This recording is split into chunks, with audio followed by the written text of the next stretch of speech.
insalubre. La jornada insalubre es justamente la declarada así por la autoridad administrativa. No todo trabajo es insalubre, sí aquellos que la autoridad administrativa dispone como tal. En esos casos, entonces, justamente, esa jornada tiene una limitación diferente, pero no una reducción de salario. En esto quiero hacer hincapié, digamos, el trabajador que trabaja en condiciones insalubres no puede ver disminuido su salario por trabajar menos cantidad de horas que las 8 horas estipuladas para el resto de los trabajadores en condiciones salubres.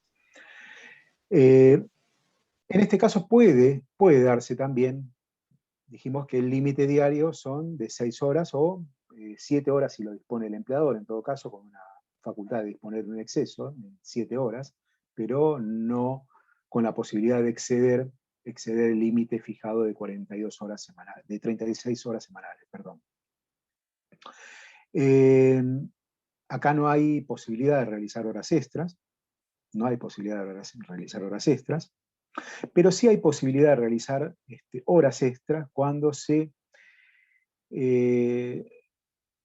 presenta la situación en que el trabajador trabaja parte de su jornada en actividad salubre y parte de su jornada en una actividad insalubre. En estos casos, para establecer cuál es el límite, de la misma manera que en la que hablamos cuando hablamos de trabajo nocturno, de esa misma manera hay una equivalencia. Una equivalencia fijada a razón, justamente de un valor que se toma en cuenta para una jornada insalubre y otro valor que equivaldría a lo que es una hora de trabajo salubre. Y cada hora insalubre vale 1 hora 20 minutos de la normal. Un trabajador entonces que trabaja 3 horas diarias insalubre, para alcanzar las 8 horas normales, solo va a trabajar 4 horas más en condiciones normales, porque cada una de las primeras horas de las insalubres se computan como 1 hora 20 minutos que resulta del equivalente justamente a las horas normales. El límite diario entonces son, en estos casos, 7 horas diarias y el límite semanal de 42 horas semanales. El límite cambia en el caso del trabajo mixto, en condiciones salubres y en condiciones insalubres.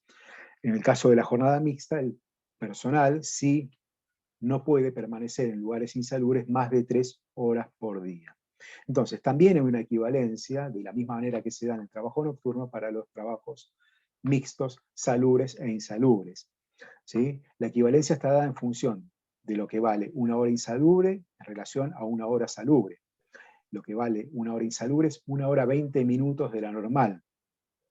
Por eso se establece una equivalencia a los fines de determinar cuándo el trabajador alcanzaría las 8 horas normales diarias de trabajo, ¿sí? Y con esta condición que además se establece en el decreto de 16.115 del año 33, que es el decreto reglamentario, de que no puede trabajar más de 3 horas por día. ¿Alguna pregunta en relación a estos temas vinculados a las jornadas reducidas o los límites que tienen que ver con la jornada de trabajo y las pausas, que son los temas por ahí un poco más complicados, ¿no? de entender? Pero bueno, sugiero también la complementación de esto con la lectura de los libros de texto que quizás por ahí quizás le resulte un poco más claro cuando uno ya tiene alguna señal por esta clase de lo que hemos visto. El tema de la jornada de trabajo, decíamos antes, al principio de esta charla, tiene que ver con una de las reivindicaciones obreras fundamentales en la historia de todas las sociedades actuales, las sociedades modernas. En nuestro país se dan casos particulares también que tienen que ver con nuestra realidad y que se vinculan más bien a una cuestión que excede lo que es la reglamentación hoy vigente, ¿sí? Y que sin embargo está fuera de agenda de las reivindicaciones de la acción sindical desde hace mucho tiempo para acá. La jornada máxima de 8 horas parece, de alguna manera, haber dejado de tener una vigencia efectiva, universal hasta diría, contra toda lógica de una conquista tan sustancial como necesaria, ¿no? Porque ya parece no preocupar tanto, ¿no?, el tiempo diario, el tiempo semanal, sino por cuánto dinero se trabaja. La necesidad de incrementar al máximo los ingresos se vincula más bien necesariamente con la insuficiencia del salario para una jornada normal de 8 horas y con la incertidumbre del futuro de cada uno. Entonces resulta hasta individual y socialmente admisible que una remuneración adecuada deba obtenerse luego de una jornada extensa, superior a la legal o en detrimento de lo que es, en algunos casos, el descanso semanal.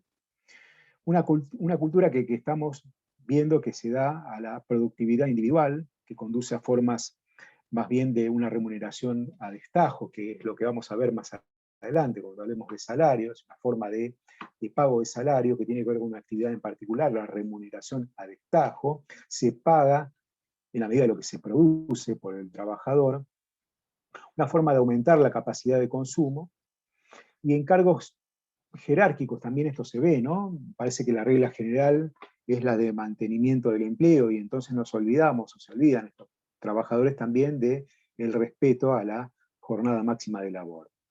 Para el empleador esto puede parecer una ventaja adicional, ¿no? Porque puede satisfacer demandas de producción sin necesidad de tener que contratar nuevos trabajadores, ¿no?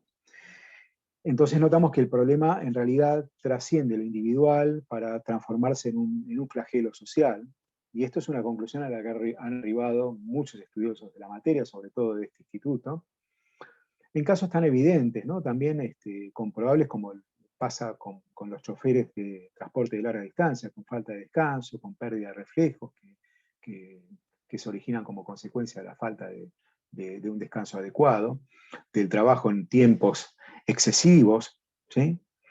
En algunos establecimientos el trabajo en horas extraordinarias se incorporó también como un elemento esencial del contrato de trabajo, al punto que los trabajadores llegan a recurrir a la negativa de trabajar horas extraordinarias cuando hay una medida de acción, cuando adoptan una medida de acción sindical, ¿no? Esto es lo que se llama quite de colaboración. Quite de colaboración es una forma de una medida de acción sindical directa que los trabajadores utilizan para originar algún perjuicio al empleador, que es negarse a trabajar las horas extraordinarias que normalmente trabaja.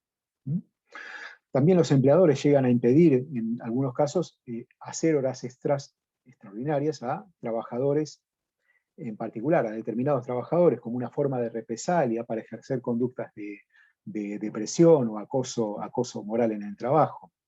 Entonces vemos que hay un panorama en donde se nota cierta pasividad de los trabajadores afectados, ¿no?, y sobre todo de sus órganos de representación sindical. Esto se constata en varios sectores en los que no se respetan las normas sobre jornada de trabajo, sobre descanso semanal, se infringen las normas relativas a los límites de la jornada de trabajo, las que se permiten por ley, o las pausas entre jornadas. Esto sí, con las pausas que dijimos anteriormente, la pausa de 12 horas entre la finalización de una jornada y el comienzo de la otra. Esto sin contar que las horas extras no siempre se pagan, o se pagan sin los recargos que corresponden por ley. Hay como una suerte de clandestinización progresiva, justamente, decimos progresiva porque cada vez es creciente esta clandestinización, del salario de horas extras. La falta de registración, la falta de fiscalización, sobre todo por las autoridades que tienen que ejercer este tipo de control, y las dificultades que tienen además los trabajadores para probar justamente en juicio ante las autoridades judiciales realmente que se trabajaron horas extras. Hay una dificultad, sobre todo evidente, en este tipo de prueba, en los trabajadores que intentan probar que realizaron horas extras. Entonces encontramos a un trabajador en una situación de desamparo, obviamente. Esto es evidente. La única alternativa que tienen quizás los trabajadores es, si se atreve, ¿no?, es negarse a trabajar horas extras, con el consiguiente riesgo que esto tiene de sufrir represalias. Tenemos un panorama entonces en que hay una dificultad justamente para probar en juicio el reclamo por horas extras. Esto es muy evidente en los reclamos laborales. Hay una imposibilidad de ejercer un control efectivo por parte de las autoridades administrativas en el cumplimiento de los límites a las jornadas máximas estipuladas, y hay una suerte de labilidad, podríamos decir así, en las defensas de los trabajadores contra los abusos que se sufren justamente en esta materia. Todo esto configura, da un marco, muestra un marco de enorme pasividad y de efectos nocivos en los trabajadores, nocivos en cuanto a su salud, justamente, es uno de los temas de los cuales hablamos en principio, y de su vida en relación también con el resto de la sociedad, no solamente con su familia. Así que bueno, el tema de la jornada de trabajo es un tema sensible, es un tema complicado, fuera de agenda, mucho más de lo que muchos quisiéramos, ¿no? En estos temas con respecto a la acción sindical, porque se liga mucho este tema con el tema salarial.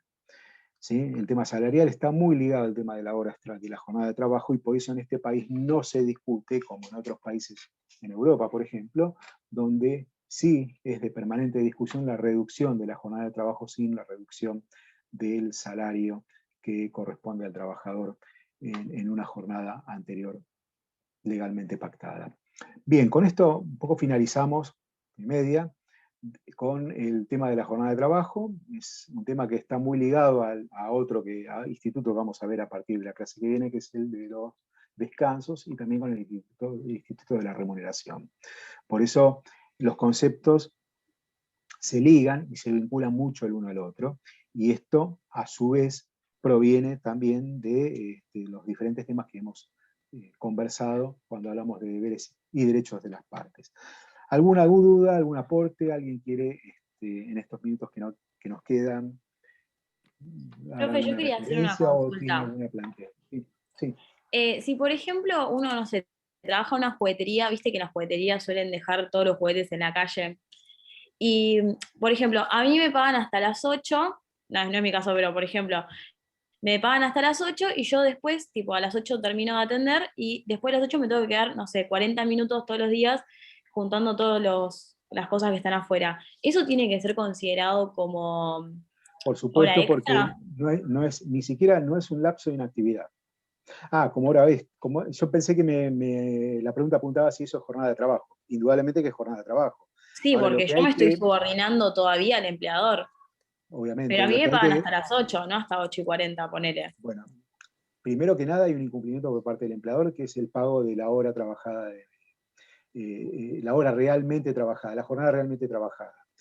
Después hay que determinar a ver si ese trabajo hasta determinado horario, implica a su vez un trabajo extraordinario. Esto va a ser extraordinario en la medida de que se supere el límite semanal de las 48 horas estipuladas, ¿no? Si se trabajan unos minutos, esos minutos deberán ser considerados como extraordinarios si son minutos que exceden las 48 horas semanales. ¿Bien? Ahora, si son en días de semana, se deben pagar al 50%, y si son días de descanso, sábado después de las 13 o domingos, se deberían Claro. pagar al 100%. Pero bien, hay que tener en cuenta primero el concepto de jornada. ¿Qué es lo que se mide como jornada? Indudablemente, tu situación lleva a pensar de que eso es jornada de trabajo. En consecuencia, bueno, hay que pasar al paso siguiente, digamos, ¿cuánto trabajo por semana? Si el trabajo que se realiza por semana supera las 48 horas semanales, bueno, ese trabajo debe ser remunerado como extraordinario, con los recargos que corresponde de acuerdo al 201 de la Ley de Contrato de Trabajo. Gracias, profe. Medio aclarado un poco el tema, ¿no?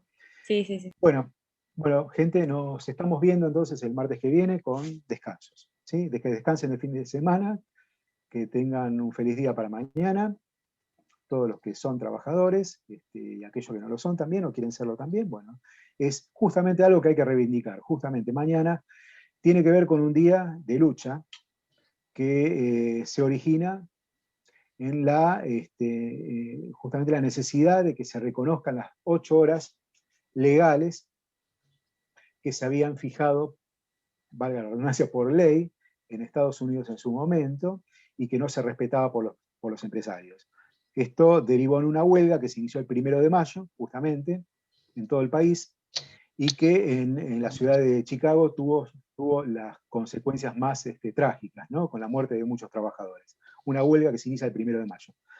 Valga la paradoja, Estados Unidos no celebra el Día del Trabajador el 1 de mayo. ¿Y esto por qué? No sé si tienen algunos minutos para escucharme.